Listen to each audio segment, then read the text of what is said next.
이번 주에 미국 뉴욕을 방문하는 관광객은 지하철역에서 코로나19 백신 접종을 받을 수 있습니다.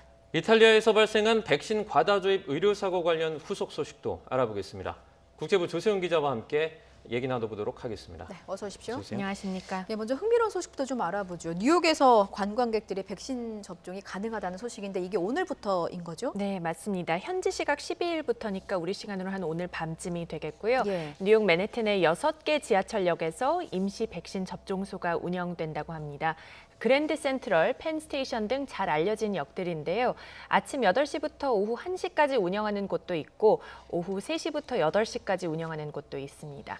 팝업 접종소 같은 개념인데 예약 없이 선착순으로 이루어집니다. 예. 뉴욕주 정부가 거주 증명 확인 절차를 면제하기로 하면서 성인이라면 누구든 해당 6개 지하철역에서 백신을 맞을 수 있도록 했습니다. 앤드류 쿠오모 주지사는 기자회견에서 다른 지역에서 뉴욕을 방문한 관광객에게도 백신을 접종하겠다고 밝혔습니다. 임시 백신 접종소에는 긴 시차를 두고 2번 접종할 필요가 없도록 한 차례만 맞으면 되는 얀센 백신이 사용됩니다. 예. 지하철역에서 백신을 접종한 사람에게는 7일간 뉴욕시에서 사용할 수 있는 교통카드 선물이 제공됩니다. 아니면 롱아일랜드나 메트로노스의 철도편 무료 이용권 중에도 선택을 할 수 있습니다. 뉴욕주 정부는 관광객뿐 아니라 아직 백신을 맞지 않은 뉴욕 시민들의 접종도 독려하기 위해 이런 인센티브를 마련했다고 합니다. 네. 이 임시 접종소가 그러면 언제까지 운영이 됩니까? 네, 우선은 현지 시간 12일부터 16일까지 한시적으로 운영하기로 했습니다. 네. 다만 쿠오모 주지사는 운영 기간이 연장될 가능성도 있다고 말했습니다. 이번 주는 첫 주인 만큼 파일럿 성격이 크고요. 예. 그다음에 이제 진행 상황을 지켜본 뒤에 구체적인 결정을 내릴 것으로 보입니다. 지하철역에서 관광객들에게 백신을 접종하겠다는 쿠오모 주지사의 계획은요. 뉴욕시의 발표와는 별도로 추진되는 겁니다.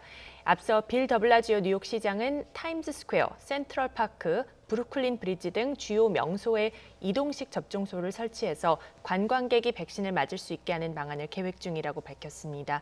따라서 이 방안까지 실현이 된다면 관광객들은 뉴욕의 여러 장소에서 백신을 접종할 수 있게 될 것으로 보입니다. 뉴욕시는 인센티브로 백신 접종자에게 수족관이나 동물원, 브루클린 식물원 입장권 등을 선물할 계획인데요. 이렇게 백신 접종률을 높여서 집단 면역도 앞당기고 코로나 사태로 침체된 관광업을 되살리려는 노력의 일환으로 풀이되고 있습니다. 예. 실제로 뉴욕은 최근 관광객들로 활기를 띠고 있다는 소식도 전해지더라고요. 네, 지금 외신으로 들어온 화면을 보면 그런 풍경을 볼 수가 있습니다. 예. 최근에는 자유의 여신상 페리에 오르는 관광객들, 그다음에 타임스스퀘어 등 주요 관광지에서 사진을 찍는 방문객들이 눈에 띄고 있습니다. 뉴욕이 단계별 일상화 조치를 밟으면서 박물관과 호텔 등에는 다시 관광객들의 발길이 이어지고 있는데요. 아직은 해외 관광객보다는 미국 내 다른 주에서 온 관광객들이 줄을 이루고 있습니다. 네. 오리건 주에서 온 관광객 그리고 맨해튼의 한 레스토랑 매니저의 얘기를 차례로 들어보시겠습니다. Now it's a completely different experience. I want to go back to the experience where without the mask we didn't have to worry about other things. There's been a lot of people from all over the country the last few weeks. Like I said, every week, there's more and more tourists coming into the area, so it is getting better here.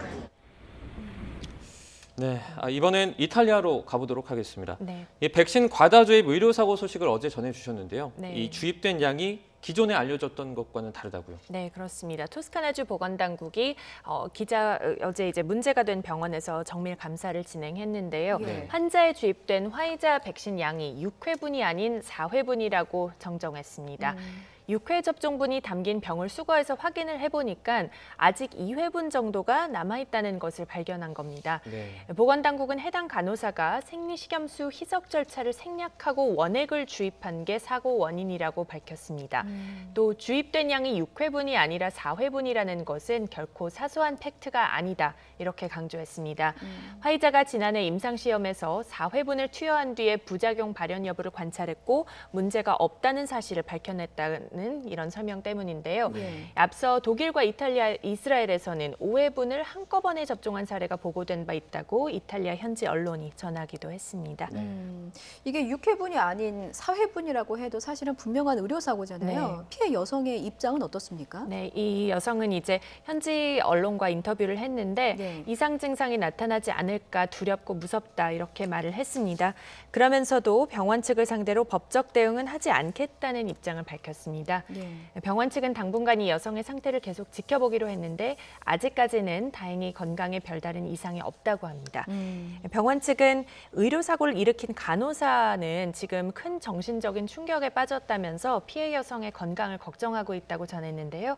이탈리아에서 백신 캠페인이 본격화한 이후에 의료진이 과중한 업무 부담을 안게 된 것도 간호사가 이런 실수를 저지른 배경 가운데 하나로 꼽을 수 있다는 관측이 나오고 있습니다. 예, 피해 여성이 이제 별다른 이상이 없어서 다행입니다. 네. 여기까지 듣겠습니다. 국제부 조수영 기자였습니다. 잘 들었습니다. 고맙습니다.